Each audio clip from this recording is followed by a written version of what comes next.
This is Ken once again. We are at our next vlog post. This is going to be, we're continuing our series with the 2025 best places to travel, and we are going to focus on Europe for this particular post.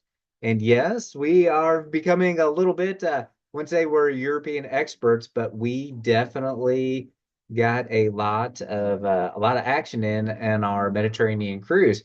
So since we visited some of these locations that we're going to talk about here, it's the list is a little Mediterranean heavy, so I apologize for that. But since we've been there, we feel like we can talk about it a little more specifically. So anyway, let's get to the list, and we are going to start with France. France. Now, there's lots of different places to visit in Paris. Obviously, there's the excuse me, iconic Paris, which we have not been to.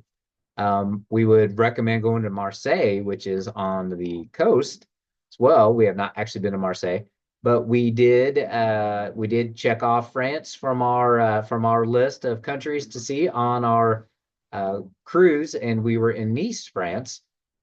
That's a very nice location as well. So many different areas of France. It's a fairly large country there in Europe for a European country. It's fairly large, and lots of different things to do. I mean, you could spend a week to 2 weeks just kind of touring around France, starting in Paris maybe, and then moving out to wine country. Like, wow, if you're going to spend some time in France, why would you not go to the wine country and all those sorts of things? So number one on our list, again, we're trying to do this in alphabetical, and maybe I will have the alphabet in order this time. So France is the first on the stopping points in Europe. Next on the list is Germany, another large country there, right smack dab in the middle of the European continent, kind of the peninsula there of Europe. We have not actually made it to Germany yet, but so much to see and do in Germany, right? Again, you have the large cities of Berlin, Frankfurt, etc., to see. So much history, obviously in Germany. I talk about a people who understand what it is to be under Nazi rule and fascism and then communism. Like those people would understand that.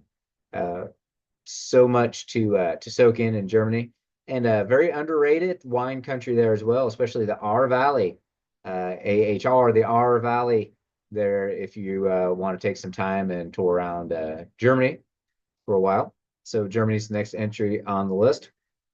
And then, of course, we're going to Greece. We really enjoyed, Christina and I really enjoyed our time in Greece. Remember, we specifically hit the islands of Mykonos, Santorini, and then we stayed a couple days in Athens and toured around the whole Athens area. All of that is really nice and great. There's lots of other islands too that you can see if you go to Greece. Greece was very affordable compared to the other countries. They all use the euro. Greece was very affordable.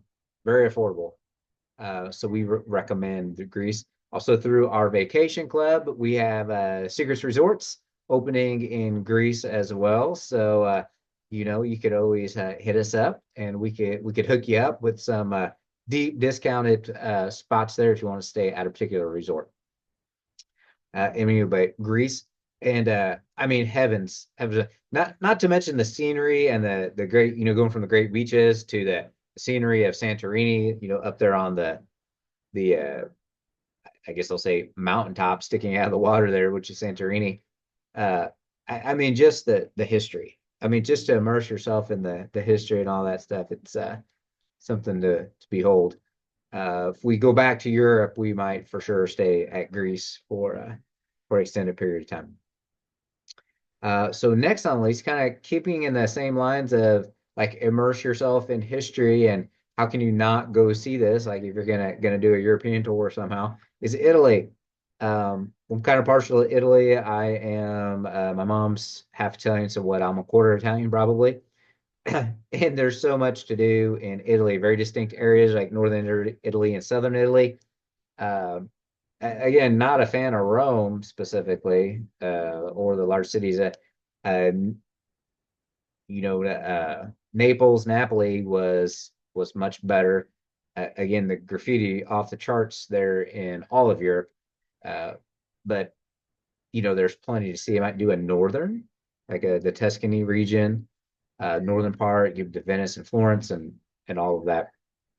But Italy definitely recommend it.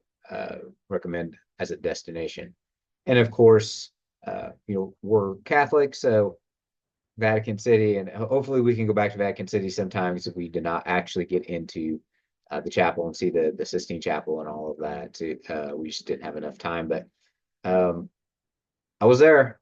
I mean, I was there at Vatican City, so uh, great experience. Great experience. So that's Italy. And then we're going to go to Northern Europe. Now we're going to recommend Sweden. Not necessarily be Sweden. Maybe you hit Sweden, Finland, Norway. You're going to do all those, but Sweden specifically seems to kind of maybe be a little more friendly for the tourists, generally speaking. Uh, so we recommend saying you can maybe see you can also do a nice cruise and see all the fjords and hit all those countries as well if you wanted to do something a little different.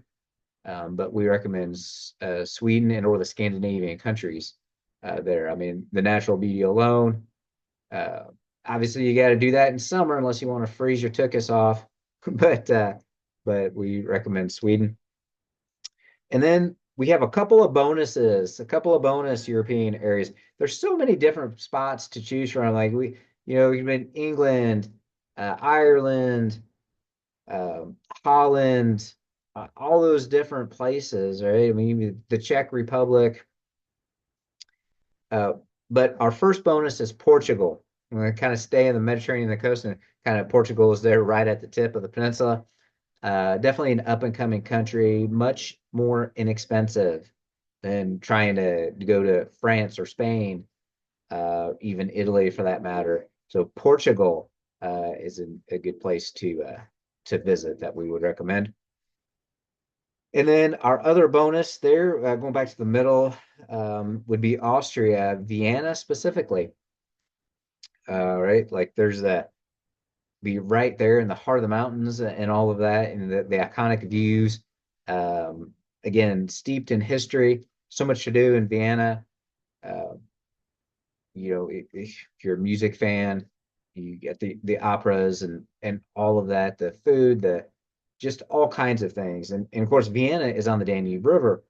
So, one way to see, and actually part of our normal vacation travel group, who's talking about doing a river cruise back in Europe in 2026, maybe specifically on the Rhine River, which is a little different location, but you can do it on the Danube. You can do it on all kinds of different rivers there.